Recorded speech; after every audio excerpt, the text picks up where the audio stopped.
Uchambuzi kuhusu kiwango cha Young Africans ilichokionyesha leo na kupoteza bao 1-0 dhidi ya Silver Strikers ya nchini Malawi.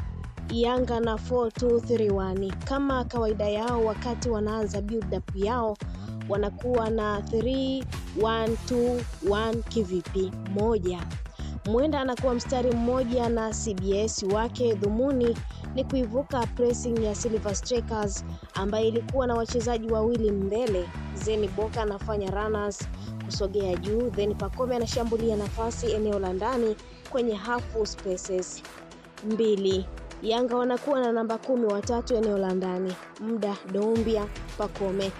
Hapo wanafanikiwa kushambulia wakiwa na idadi nzuri ya wachezaji dhidi ya viungo wa Silver Strikers ambao walikuwa wanazuia wakiwa karibu na walinzi wao.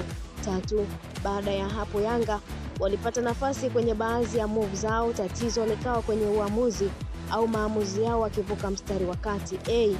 Wanakuwa slow kwenye kufanya maamuzi. Wachezaji wao wa mbele wanafanya touch nyingi kwenye mpira rahisi kwa Silver kuzifunga nafasi. B, maamuzi yao ya mwisho hayakuwa sahihi. Pasi nyingi walikosea, mipira mingi ilipotea kirahisi.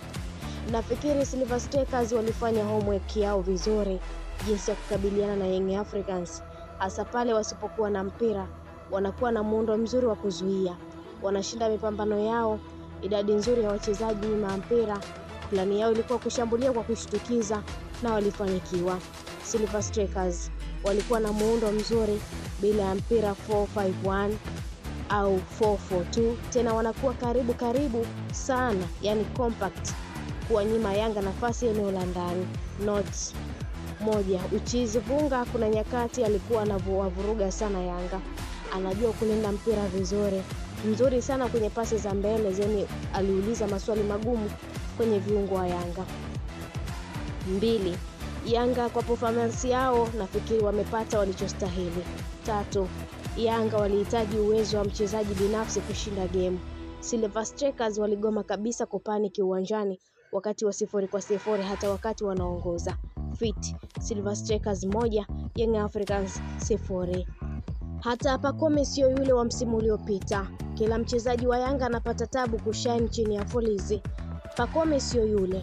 Mudasiri, Maxi, Dube, Ekua na baadhi ya hao wachezaji wakiwa kwenye mataifa yao wanafanya vizuri kama Ekua na wengine. Walishathibitisha hapo Yanga wae chini ya Folizi, ubora wa wachezaji ushuke hivi.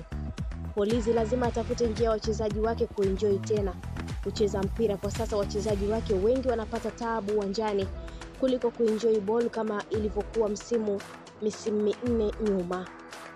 Ndivyo hivyo kinachoendelea hivi sasa kwa wadau mbalimbali wa soka pamoja na mashabiki wa klabu ya Young Africans baada ya timu ya upendwa kupoteza kwa bao 1 ugenini kwa 0 dhidi ya Silver Strikers ya nchini Malawi. Na hii ni Nel TV.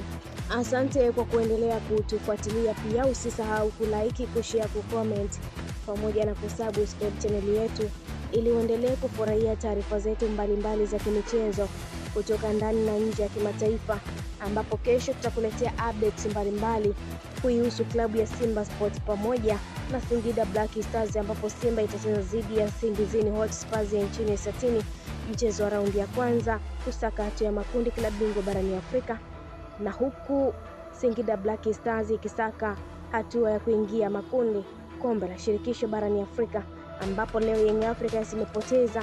Azam FC imebuka ushindi wa bao 2-0 dhidi ya KMK ya Zanzibar.